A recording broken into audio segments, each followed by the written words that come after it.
ഭക്തിയും വിശ്വാസവും ഐതിഹ്യവും ഇഴചേർന്ന അനുഷ്ഠാന കലാരൂപമായ ഐവർകളി കോട്ടയം മേജർ കൊടുങ്ങൂർ ദേവീക്ഷേത്രത്തിൽ അരങ്ങേറി. അപൂർവമായി അരങ്ങേറുന്ന ഈ ഐവർകളി അവതരണം കാണാൻ നിരവധി ഭക്തരാണ് എത്തിയത്.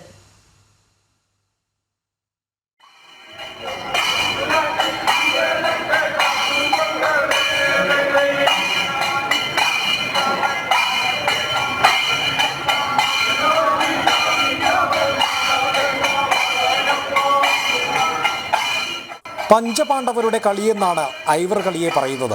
കാളീഭക്തനായ കർണനെ പാണ്ഡവർ വധിച്ചതറിഞ്ഞ് രൗദ്രവേഷം പൂണ്ട ഭദ്രകാളിയെ തൃപ്തിപ്പെടുത്താൻ ശ്രീകൃഷ്ണൻ പാണ്ഡവർക്ക് ഉപദേശിച്ചു കൊടുത്തതാണ് ഈ അനുഷ്ഠാനമെന്ന് ഐതിഹ്യം. പഞ്ചപാണ്ഡവന്മാർ വനവാസകാലത്ത് നാട്ടിലേക്ക് പോകേണ്ട അവസ്ഥ വന്നു കഴിഞ്ഞപ്പോൾ ദേവിക്കുകയും ഭദ്രകാളിയുടെ അനുഗ്രഹം ഉണ്ടായിരിക്കുകയും സ്വർഗവും പ്രാപിക്കുകയും ചെയ്യുകയാണ് ഐവറുകളി. ആ പഞ്ചപാണ്ഡവന്മാർ കൂടി കളിക്കുന്ന ഒരു കലാരൂപമാണ് ഐവറുകളി. ആ കലാരൂപം ഇന്ന് ആദിവാസി യുവാക്കരത് തലമുറകളായിട്ട് ഇങ്ങനെ കൊണ്ടിരിക്കും. അതിന്നിപ്പം പല മേഖലകളിലും ഭദ്രകാളി ക്ഷേത്രത്തിൽ നാടിന് സൽകീർത്തി ഉണ്ടാവാനും സമ്പത്തും ദീർഘകാലൊക്കെ മാറുന്നതിന് വേണ്ടി ആ കളികളിൽ പല ക്ഷേത്രങ്ങളിൽ അവതരിപ്പിച്ച് പോരുന്നുണ്ട്. അത് ഉള്ള ദുരിതങ്ങളൊക്കെ ഇല്ലാണ്ടായി.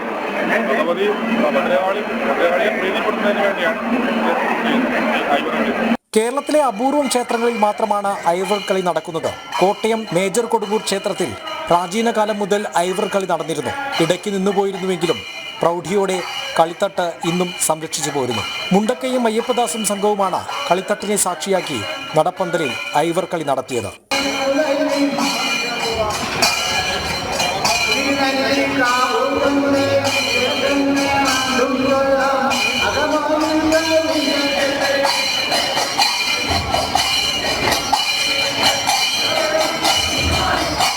നിരവധി ഭക്തരായിരുന്നു ഐവർ കളി കാണാൻ എത്തിയത്. ജനം, കോട്ടയം.